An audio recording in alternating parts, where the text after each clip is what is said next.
Alors, nous arrivons, à la pause, avec, les capsules. Donc ce sont les capsules sur les bons coups de la mobilité durable. Donc vous avez le lien dans le clavardage pour les personnes qui s'absenteront de leur écran durant la pause et puis qui souhaitent les écouter un petit peu plus tard. Je vous invite de toute façon à les regarder maintenant, si vous êtes là et que vous n'avez pas de besoin de pause. Sachez en tout cas que ces capsules seront lancées officiellement sous peu. Leur dévoilement, officiel se fera du 14 avril au 19 mai prochain. Et en tant que participant au forum aujourd'hui, ben, vous disposez d'un accès privilégié au lien d'écoute. Donc, ce lien sera valide durant les 24 prochaines heures. Alors, l'un des objectifs du projet La mobilité durable, ça me branche, c'était de faire rayonner les initiatives en mobilité durable de la Naudière et d'inspirer d'autres organisations à mettre l'épaule à la roue. Alors, l'automne dernier, le CREL et l'équipe de tournage des productions Synopsis ont sillonné les routes de la région et vous dévoilent aujourd'hui une série de capsules qui mettent en vedette des projets porteurs dans chacune des MRC du territoire. Alors, on se retrouve dans une douzaine de minutes. À tantôt. Bon visionnement. Aujourd'hui, pour notre capsule La mobilité durable, ça me branche, un sujet qui me passionne particulièrement, l'électrification des transports. Dirigeons-nous à Sainte-Julienne, dans la MRC de Montcalm, où une entreprise de taxi a fait l'acquisition d'un véhicule électrique, un ajout important pour le transport collectif durable. Marc-André Avoine, directeur du service des transports, et Pierre Lassalle, ex-préfet de la MRC, nous en diront plus. Notre projet à la MRC de Montcalm, c'est qu'on offre du transport adapté et du transport collectif depuis plusieurs années. Pour offrir ce service-là, on doit faire appel à différents fournisseurs. Dans le cas qui nous occupe aujourd'hui, pour la mobilité durable, on a un de nos fournisseurs de taxi, Taxi Richard Rodrigue, qui est à Saint-Calix, qui a procédé à l'achat d'un taxi entièrement électrique pour offrir le service. À ça, il y avait assurément les bonnes raisons. Premièrement, vous comprendrez que sur le plan financier, c'est une économie d'essence qui est non négligeable. Deuxièmement, concernant le confort des passagers, compte tenu du bruit intérieur de la voiture, une voiture électrique, c'est sans bruit. Donc, encore là, il y avait un avantage. Et je ne vous cacherai pas que l'image environnementale d'une voiture électrique pour une entreprise de taxi est aussi très importante. Évidemment, c'est pour nous des retombées absolument positives. Quand on parle de véhicules silencieux, on réduit notre empreinte carbone aux gaz à effet de serre. C'est une situation gagnante. Le transport collectif est déjà un service qui contribue à une réduction des GES. Puis là, on pousse encore plus loin. C'est une volonté du Conseil d'offrir de plus en plus des véhicules électriques pour offrir le service de transport collectif. Donc, c'est que du positif pour nous.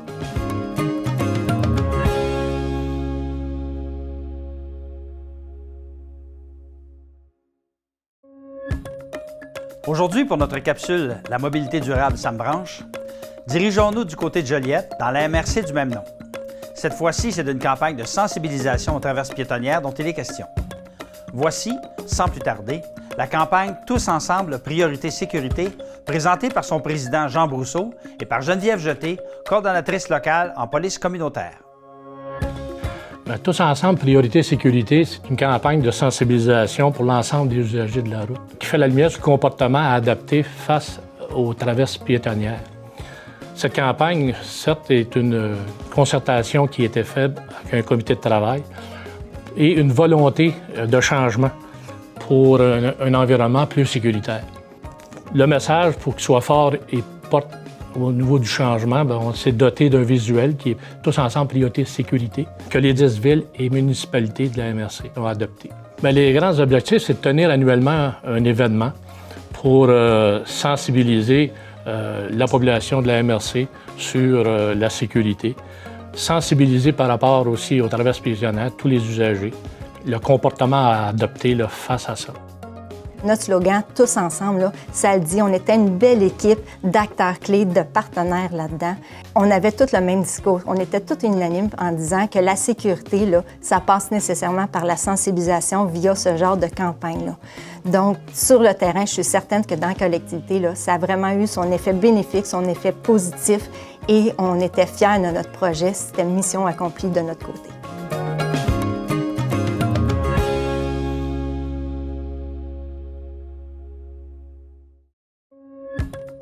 Aujourd'hui, pour notre capsule La mobilité durable, ça me branche, Nous ferons place à un projet favorisant les déplacements actifs sécuritaires. Allons de ce pas faire un tour dans la MRC Les Moulins, à Terrebonne, qui a récemment procédé à la revitalisation d'une de ses artères principales, le chemin Gascon. Le projet de revitalisation du chemin Gascon a été fait en 2019. Essentiellement, c'était pour avoir un déplacement actif et sécuritaire des cyclistes, des piétons et des automobilistes sur le territoire. Entre 35 et 50 000 véhicules par jour transitent sur le chemin Gascon. Donc, on a fait des trottoirs, si on veut, élargis, pistes cyclables, des feux de circulation, on en a rajouté 2. L'éclairage amélioré entre la 640 et la 25, abribus sur dalles de béton, plus de 1200 végétaux, dont 150 arbres qui ont été plantés. Donc, c'est un investissement de 5 millions de dollars qui a été fait. Les retombées du projet sont principalement l'amélioration de la sécurité des usagers de la route, autant piétons que cyclistes. On a réduit le risque d'accidentalité de l'ensemble des usagers de la route. L'accessibilité des commerces a aussi été améliorée. Les citoyens peuvent désormais s'y rendre d'une manière plus sécuritaire et plus active, soit à pied ou à vélo. Les défis, essentiellement, c'était la circulation automobile. Comme j'ai dit, 35 à 50 000 voitures. Donc, on avait besoin de collaboration entre le ministère du Transport, l'entrepreneur, la Ville. Je rajouterais même le service de police de la Ville.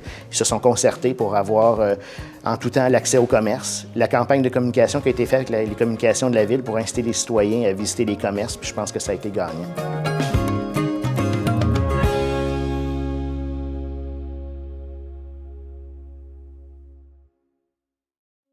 Aujourd'hui, pour notre capsule « La mobilité durable, ça me branche », nous verrons comment le transport collectif, c'est possible, même en milieu rural. Alors transportons-nous dans la MRC de Matawini, plus précisément à Rawdon, pour en apprendre un peu plus sur le projet de Taxibus et ses impacts positifs dans la communauté avec Chantal Lajeunesse, directrice du service du transport. Notre service de Taxibus est offert dans la MRC de Matawini, sur réservation, soit en ligne ou de façon téléphonique. Ce service est offert dans 5 secteurs de la MRC qui ont été prédéfinis suite à une étude faite selon les besoins et les habitudes de vie des citoyens. De plus, ce service-là permet aux citoyens de faire une correspondance vers les circuits régionaux existants dans la Matawini. La mise en place du Taxibus vient bonifier les services déjà existants. Par exemple, un étudiant au cégep de Joliette peut utiliser le Taxibus de chez lui à un arrêt du circuit 34 qui est situé, un exemple, sur la rue Queen à Rawdon, prend le circuit 34 jusqu'au cégep de Joliette. Donc, ça lui permet d'aller à l'école sans que les parents ou quelqu'un d'autre ait à le transporter jusqu'à l'arrêt d'autobus ou même d'acquérir une voiture. Les retombées du Taxibus sont supérieures à nos attentes. On a débuté le service le 1er février 2020. On a plus de 345 clients d'inscrits au service qui sont des citoyens de la MRC et on a effectué pour les 9 premiers mois plus de 4800 déplacements. C'est un service qui a des retombées économiques pour nos municipalités, également pour les entreprises au niveau de la main-d'œuvre. On voit, nos statistiques nous démontrent que 53% des gens qui utilisent le Taxibus, c'est pour du travail. Et les commentaires, c'est « si pas de Taxibus, j'ai pas de travail ». Donc, on vient changer les habitudes de vie de nos citoyens dans la Matawini avec ce service-là qui était fort attendu.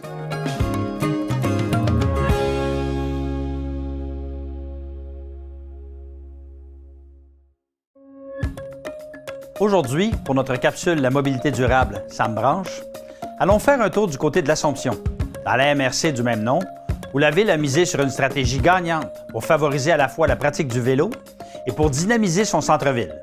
Pierre-Étienne Thériault, conseiller municipal, nous présente le projet Espace Vélo.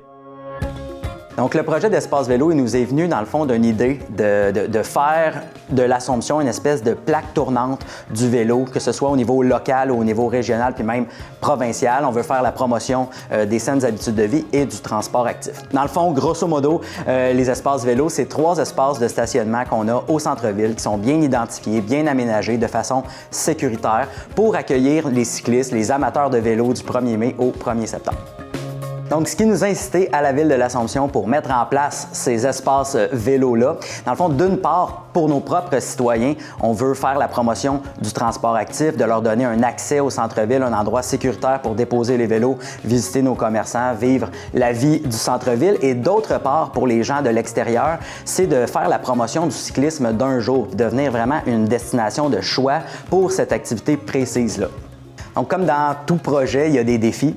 Les nôtres ont surtout été au niveau de la logistique et au niveau de la suppression des cases de stationnement. Ça crée un certain mécontentement au début, mais très rapidement, on a eu une belle collaboration des gens. Finalement, les gens étaient contents, nos commerçants étaient contents, ils ont vu plus de monde. Les casiers nos espaces vélos, finalement, ont été très utilisés, surtout la fin de semaine. Et puis, tout ça cadre parfaitement avec notre nouvelle politique de l'environnement qui fait bien des heureux chez nous.